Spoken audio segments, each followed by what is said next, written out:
เสียชีวิตเป็นหยังกับเจ้านะหลานสาวลานเจ้าบ่นะแม่จักปีนะได้ประมาณ18 ปีประมาณ10ปลายปีเพิ่นติดต่อมาให้หลายเพิ่นอยากเบิ่งเรือนซ่านของน้ามาไปฮอดไสแล้วนะไปเรียบร้อยแล้วพี่น้องเด้อนี่ไปเรียบร้อยเนาะ3,250,000 กีบพี่น้องเนาะขอบคุณเรียบร้อยลิ้นมันปูมมันนะพี่น้องลิ้นมันออกจากสายไฟเนาะก็คือหมอยาวเปลี่ยนลูกสูบเท่านึงละพี่น้องเอ้ยเนาะเปลี่ยนลูกสูบแล้วก็เวลาเฮาขี่มันก็รู้สึกว่ามันบ่ไวน่ะพี่น้องมันบ่แฮงน่ะเนาะมันบ่ออกโตแฮงคือของสูบเก่ามันน่ะพี่น้องเอ้ยเนาะสิว่าจังได๋ก็ได้พักรถไปนำแน่พี่น้องเอ้ยเนาะแล้วก็สิถือโอกาสโทรหาน้องพรเลยพี่น้องเนาะส่วนประกอบพี่น้องกันเนาะโทรศัพท์เครื่องนี้นี่บ่ยาวซื้อตั้งแต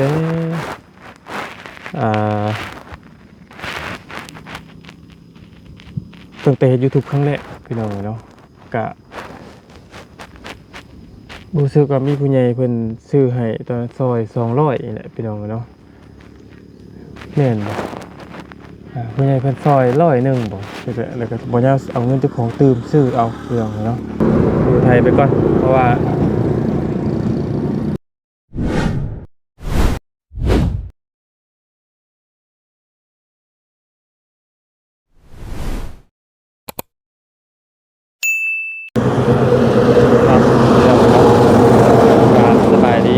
สบายดีและสวัสดีเด้อพี่น้องเบิดทุกคนพี่น้องเอ้ยเนาะเอาพ่อมาเจอกับช่องของหมอยาวชาแนลอีกคือเก่าเหมือนพี่น้องเอ้ยเนาะเอาพ่อมาเจอกับช่องของหมอยาวตอนนี้ก็คือหมอยาวกำลังเดินทางไปหาทางน้องน้อยนั่นแหละพี่น้องเอ้ยเนาะตอนนี้ก็บ่ายโมงแล้วแหละพอดีหมอยาวจอดพักรถก่อนพี่น้องเอ้ยเนาะเพราะว่าคือว่าจังไดพี่น้องเอ้ยลิ้นมันปูมมันนะพี่น้องลิ้นมันออกจากสายไฟเนาะก็คือหมอยาวเปลี่ยนลูกสูบเท่านึงละพี่น้องเลยเนาะเปลี่ยนลูกสูบแล้วก็เวลาเฮาขี่มันก็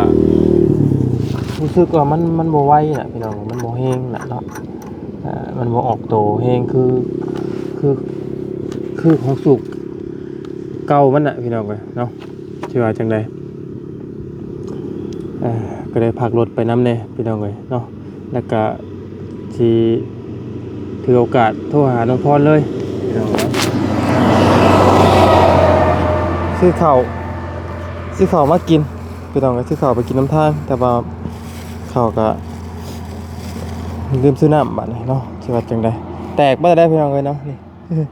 แตกบ่ล่ะรถบ่ยาวก็พี่น้องเลยโอ้ยมีแต่แนวแตกโทรศัพท์ก็แตกพี่น้องเลยเนาะมีแต่ในห้องห้างมีแต่แนวก็เป็นตาพี่น้องกันเนาะเด้อพี่น้องกันเนาะตอนนี้บ่ยาอยู่แคมทางพี่น้องกันเนาะจะได้กระตุกแต่ว่าอยากมืดๆเนาะพี่น้องเนาะหามุมก่อน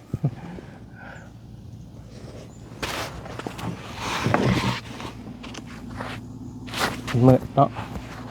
โอ้ยกล่องกะเป็นน้ำกล่องบ่หรือว่าเป็นอะไรพี่น้องเลย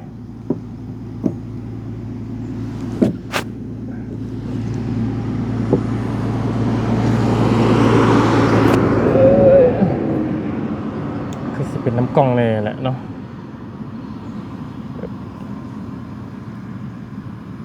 เป็นน้ำกล่องเลยแหละพี่น้องเลยเนาะ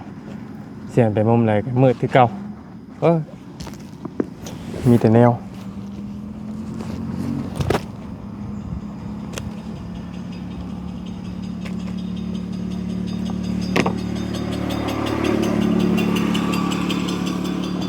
โทรศัพท์กระลุดไปเลยพี่น้องเลยบาซิลว่ากับบ่อยก่อน มีเนี่ยเป็นส่วนประกอบพี่น้องกันเนาะโทรศัพท์เครื่องนี้นี่บ่ยาวซื้อตั้งแต่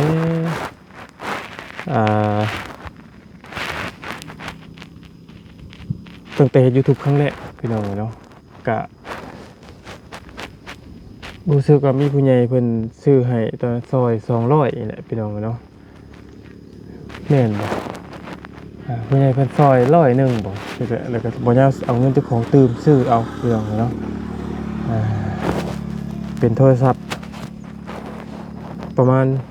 4-5 ปีแล้วพี่น้องเครื่องนี้เนาะตั้งแต่เริ่มต้นที่ YouTube ก็ว่าได้แล้วพี่น้องเอ้ยเนาะก็อีกเครื่องหนึงคือบ่ยาวกำลังไปซ่อมอยู่พี่น้องเอ้ยเคสอีหยังก็รุดเบิดเลยพี่น้องมื้อนี้รุดไปเบิดแล้วเนาะรุดเบิดแล้วคิดว่าจังได๋แหละพี่น้องเอ้ยเนาะเครื่องที่บ่ยาวถ่ายคลิปตัวนี้ก็แตกไปเลยพี่น้องเอ้ยหน้าจอแตกเนาะถามว่าอยากได้เครื่องใหม่บ่พี่น้องเอ้ยโหมันก็สุดแต่อยากได้แหล้วเนาะแต่ว่าจับอันหนึ่งมันยังอันหนึงพี่น้องเนาะเพราะว่าเลี้ยงลูกน้อยพี่น้องมันก็ค่อนข้างจะบางเดือนก็บ่พออยู่พอกินนั่นแหละพี่น้องเอ้ยเนาะเลี้ยงลูกน้อยก็เลยมันพอทัวร์ไทยไปก่อนพี่น้องเอ้ยเนาะทัวร์ไทยไปก่อนเพราะว่ามันก็ยังพอไปได้อยู่พี่น้องทัวร์ไทยไปก่อน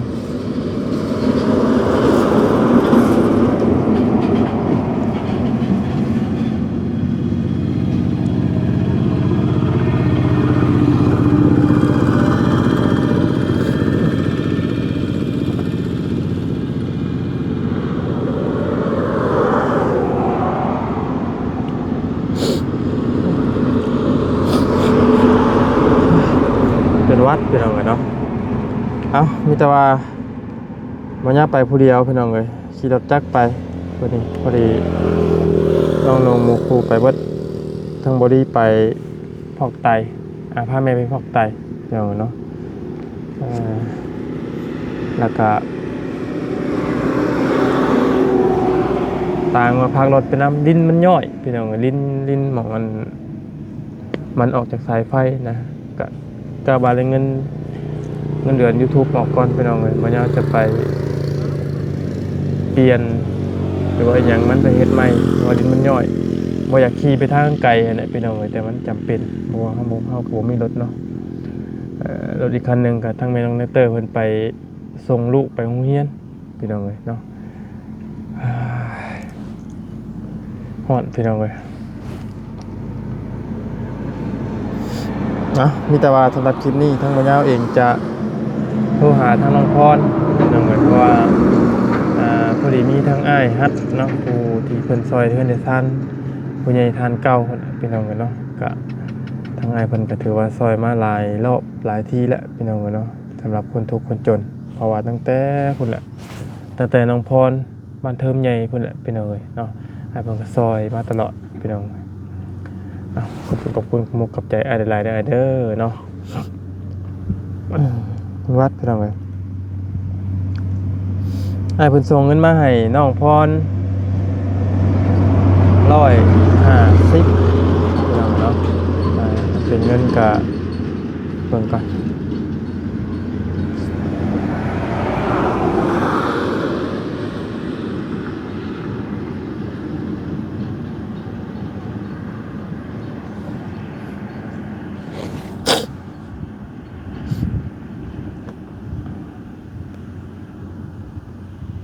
สัญญาณบ่อยากมีบ่พี่น้อง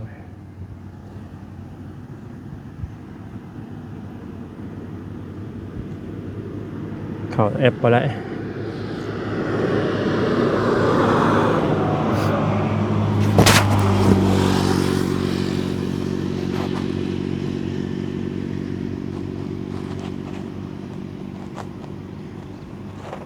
โอเคเข้าแล้วละพี่น้องอยากสาหน่อยนึงเนาะหมุนน้ำตาลอยู่อ้าวเข้าบ่ได้ครับคัดของไปซั่นสัญญาณบ่อยากดีปานใดพี่น้องเอ้ยมองบ่ยาวนังเลย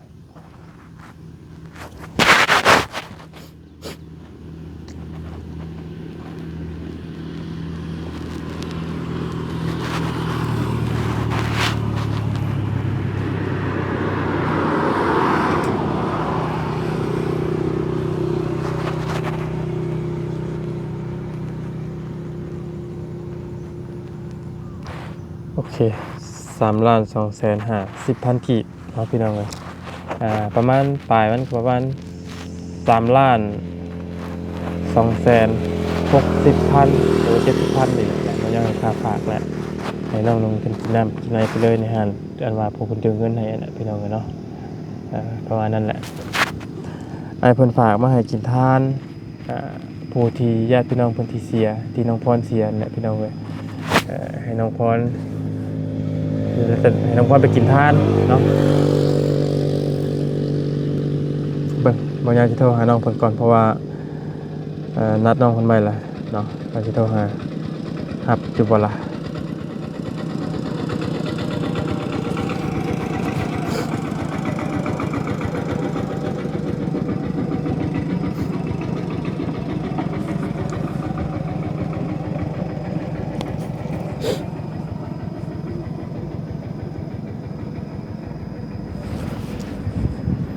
บ่ติดจัก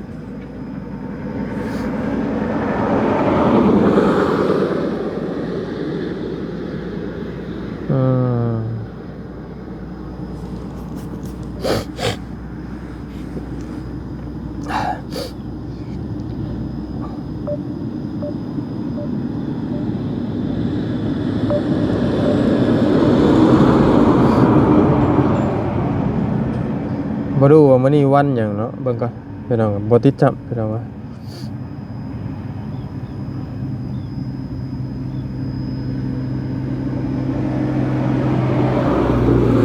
วันพฤหัสเนาะคือบ่ติดเลยแล้วบ่ได้ออก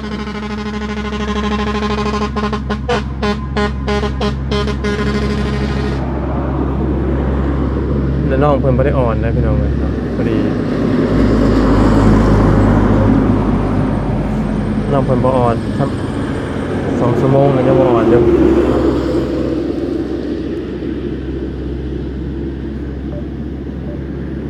บ่ติดเลย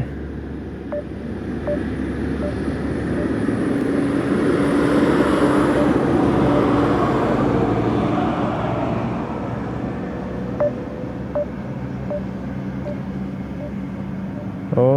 พี่น้องเอ้ยบ่ติดเลยจังได๋รับบัดนะ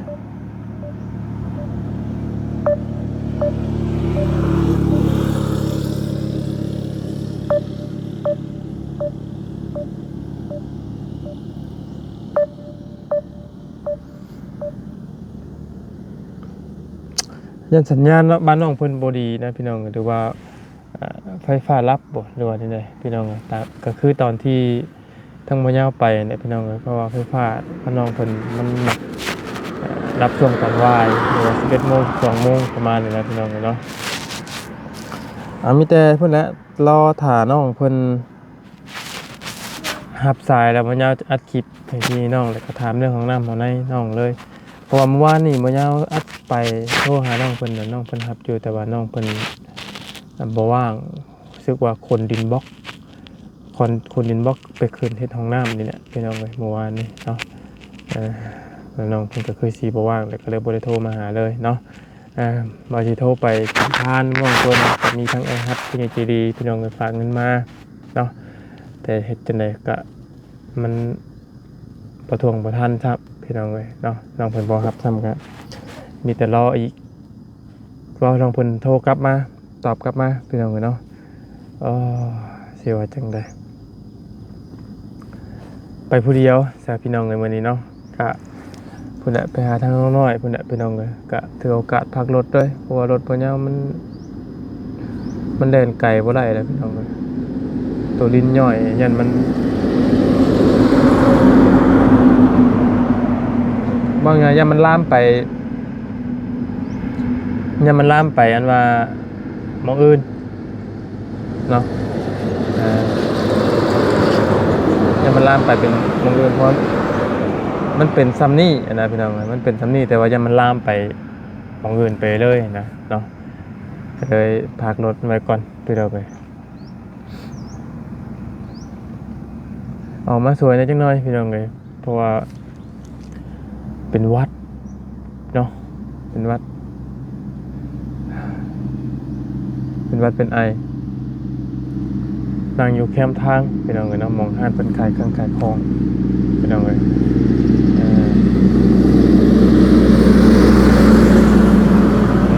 เสียงรถกับสีหลังเลยเด้อพี่น้องเด้อเนาะเซลอยู่สวดอยู่พี่น้องเลยเนาะ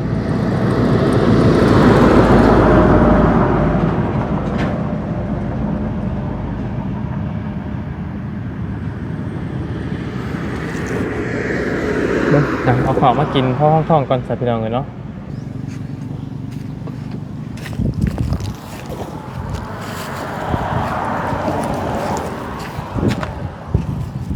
มาพี่น้องเลย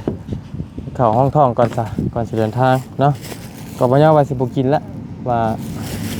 มันบ่มีน้ำบ่ยาวดื่มซื้อน้ำพี่น้องเนาะซื้อน้ำมาเลยกินข้าวเช้าพอได้ห้องท่องไปต่อก่อนพี่น้องเลยเนาะพริกแมงลาเอาเบิ่งกันนะ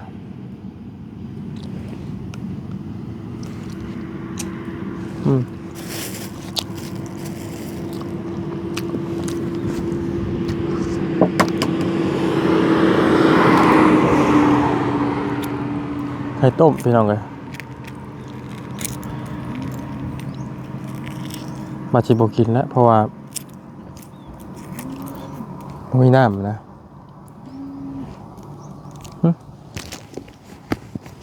ไปโทรมาบ้างใช่น้องพรบ่เดี๋ยวน้องพรโทรมาแหละพี่น้องเลยโอ้ยบุญกินข้าวทำปะนะ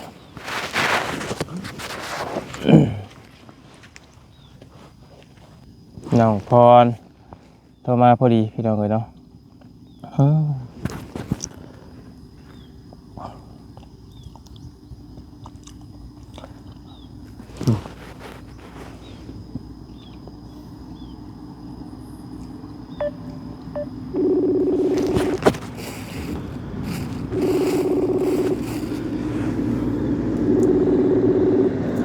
หิวบัด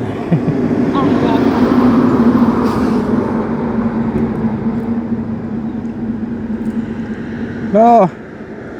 น้องมาเวียกนี่น่ะ ฮะ น้องมาเวียกมาเวียก มาเวียกใช่นะ ลูกแฟน ฮะ น้องมาเวียกอยู่แปลง น้องไปเวียกอยู่แขง เลย ไปยังนะ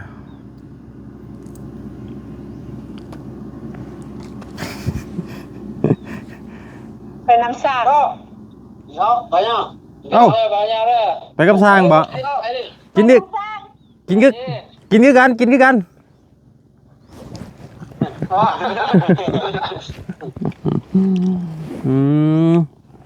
ไปกับสร้างบ่น้องพรสบายดีอยู่ไอ้ใช้ยังคุณเจ้านะพากันไปใช้นะ ไปเช็ดงานอยู่ทาเวียงไปสร้างบ้านอยู่ทาเวียง ไปเวียกบ่ แม่น น้องพรกับไปกันบ่ พอน้องพรไปเวียกอยู่แค่นั้น อ๋อแล้วเพิ่นไปผู้เดียวเพิ่นบ่นะ มีมานั่งเลยมันมีมู่เลยเราไปเที่ยว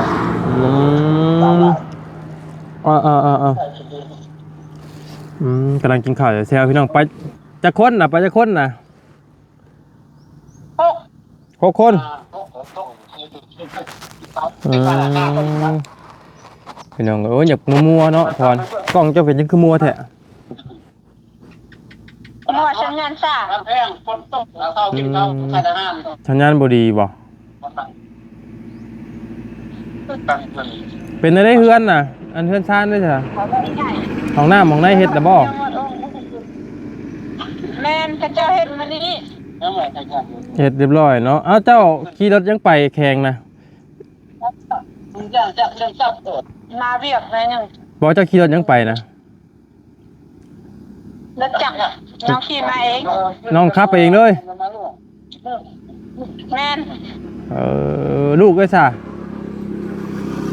อยู่นำแม่ย่า ลูกนำแม่ย่าไปเอาเงินเข้าบ่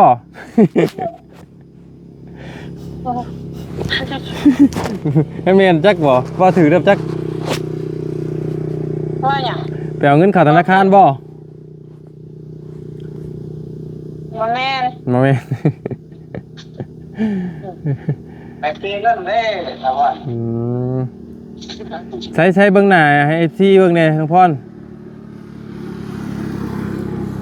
ห่างจากมั่วเลยพี่น้องเลยป้อบุยเท่าหนาทั้งพรมัวแห้งดีนี่แหละสบายดีพี่น้องเลยนี่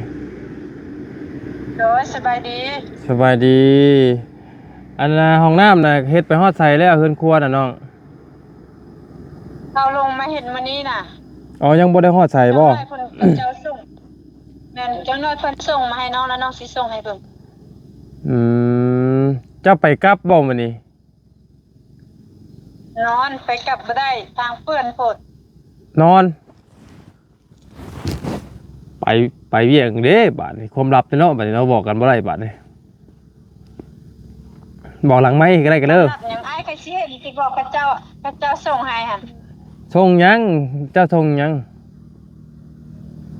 เอามีผู้หนึงอยู่ต่างประเทศส่งให้อ้ายนั่นแล้วว่าอ้ายบ่เบิ่ง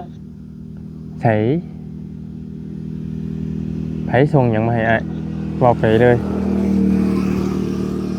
บ่มี สิให้เบิ่งเด้อ บ่มีนะ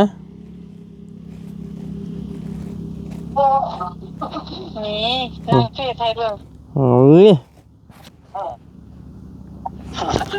มีลำยักษ์ อันนั้นเด้จะพรอันผู้ที่เพิ่นเสียชีวิตเป็นหยังกับเจ้านะ หลานสาว ลานเจ้าบ่นะ แม่น จักปีน่ะ ได้ประมาณ10ปลายปีนึง ประมาณ10ปลายปีเพิ่นเป็นหยังอ่ะน้องขอโทษเด้อ เพิ่นเป็นปางกินเลือดนะ เป็นป้ามกินเลือด ตอนนี้เนี่ยแม่นจัดงานจัดหยังเรียบร้อยเบิดบ่ แล้วเรียบร้อยแล้ว มาส่งให้เกินตังค์ต้องต่อเลยต้องใจก็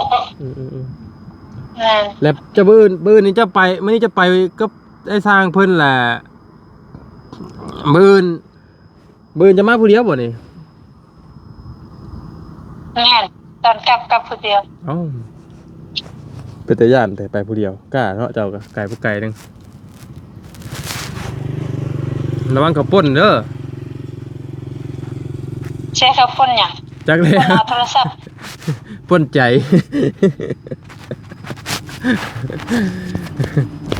โอ้โหเนาะปกติมันมาแก่ อันนี้พักกันพักรถบ่น้องหรือว่าที่ไหน เจ้าฝนตก พักกันพักรถกินข้าวบ่ใกล้สิฮอดแล้ว แม่ มันเป็นอะไร เบิ่งเนาะน้องส่งหยังไม่อ้ายนี่โอ้ยบ่แม่นแล้วของปลอมนี่มั่วแล้วน้องพร แม่ แม่นบ่แม่นนะบ่แม่นมั่วอย่ามั่ว แม่ ข้าวปลอมแล้วนี่ บ่ได้มีของปลอม ของปลอม มีได้ของปลอม โอ้ยมีเนาะ บ่มี เพิ่นเอาซื้อจะไปหากินแล้วอันนี้ บ่มี เพิ่นเอาซื้อจะไปหากินแล้วน้องพรเดี๋ยวจะไปเชื่อได้ เอาให้บ่หยอกชื่อหรอกเนาะอันว่ามีแต่ว่าส่ง QR ไม่ให้อ้ายแน่ โดย อันน่ะส่ง QR ไม่ให้อ้ายแน่แล้วก็อ้ายพอดีอ้ายฮัดเพิ่นที่ว่าเพิ่นเคยส่งเฮ็ดเทือนให้เจ้านั่นแหละเนาะเพิ่นส่งหาเจ้าเรียบร้อยแล้วแม่นบ่พรน้องพรเพิ่นส่งหาเจ้าเรียบร้อยแล้วแม่นบ่ แม่น รายละเอียดก็มีแต่เพิ่นบอกว่าอันพาเงินไปน่ะ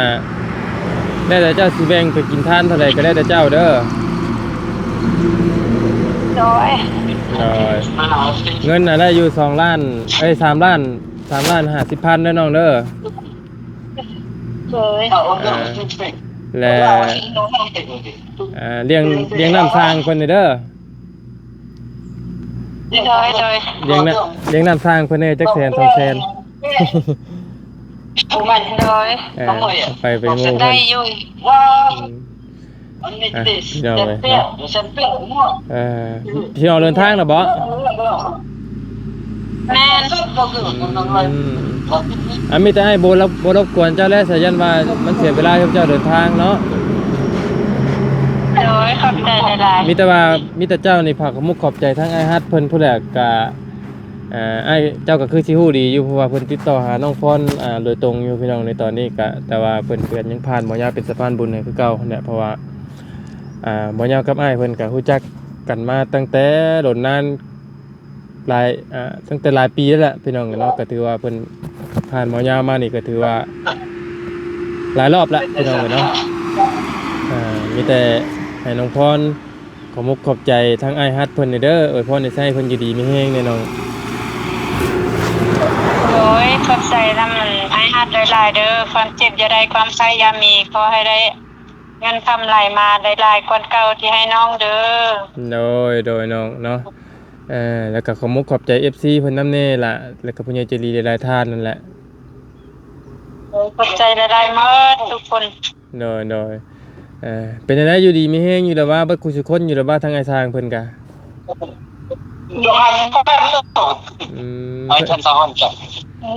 เราไปเฮ็ดเวียกบ่นะ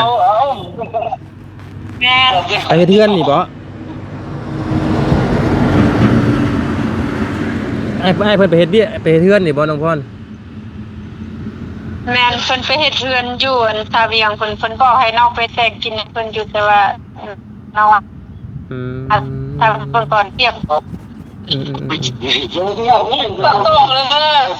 สามีแต่ว่า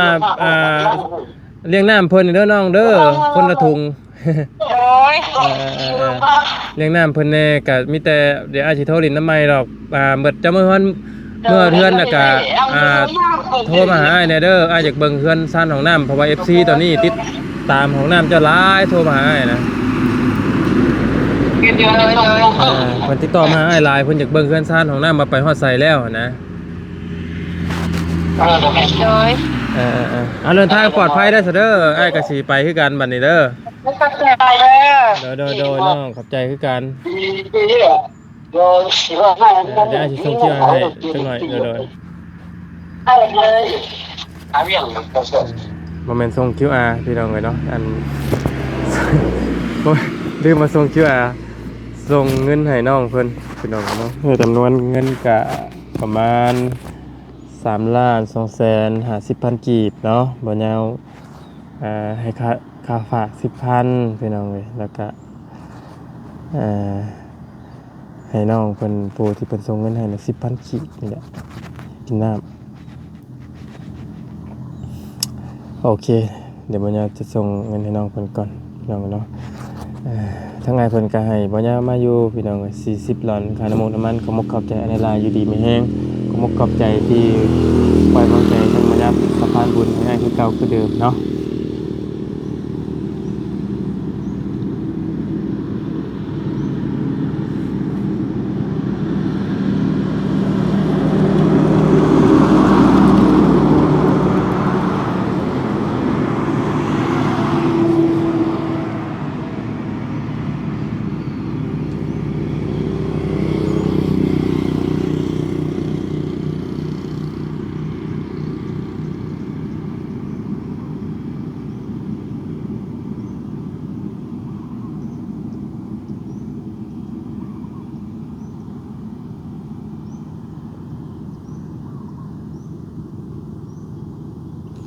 สัญญาณอยากซ่าเลยพี่น้องหมุนน้ำตาลเด้อ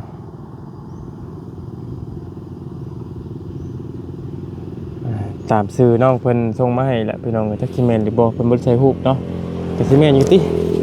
บ่ยาวอ่านภาษาอังกฤษบอกตาม QR ที่น้องเพิ่นส่งมาให้แหละเนาะ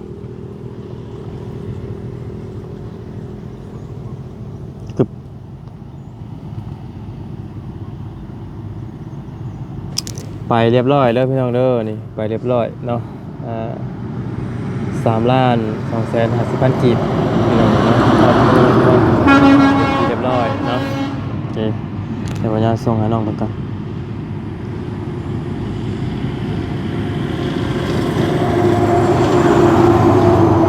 แล้วน้องพรเห็นแล้วว่าน้องพรเด้อ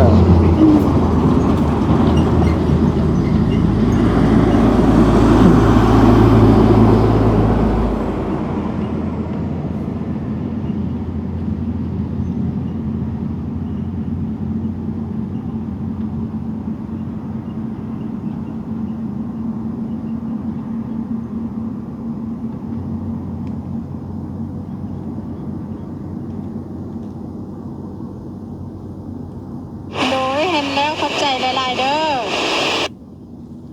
โดยโอเคเดินทางปลอดภัยละ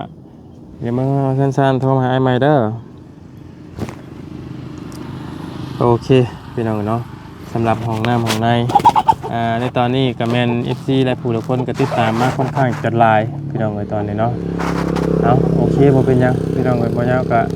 เป็นสะพานบุญให้อ้ายเพิ่นได้